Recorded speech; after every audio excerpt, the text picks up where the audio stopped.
এই ভিডিওতে আমরা জাভাস্ক্রিপ্টের হচ্ছে পজিশনটা আমরা যদি দেখতে চাই সেটা আমরা দেখতে পারবো।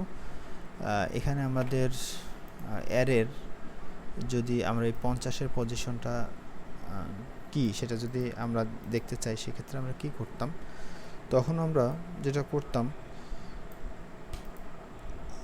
আমাদের এই অ্যারে তার ইন্ডেক্স নাম্বারটা দিতাম।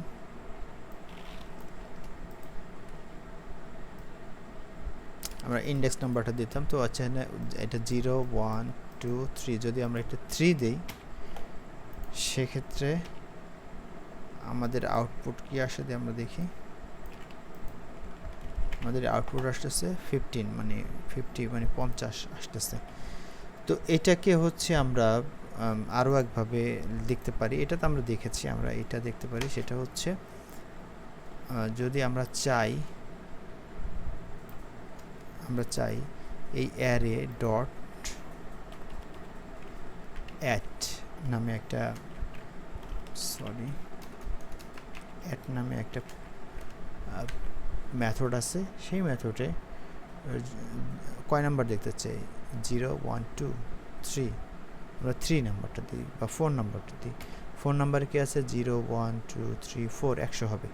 আমাদের আউটপুট এখানে 100 আসার কথা। তাহলে আমরা এটা স্কোয়ার ব্র্যাকেটের মাধ্যমে দিতে পারি, অথবা আমরা ডট অ্যাড ফাংশনের মাধ্যমেও আমরা এই মানটাকে বের করে নিয়ে আসতে পারি। এরপরে আমরা দেখব হচ্ছে অ্যারের জয়েন্টের কি কাজ। ফর এক্সাম্পল, এখানে যদি এটা জয়েন হতো,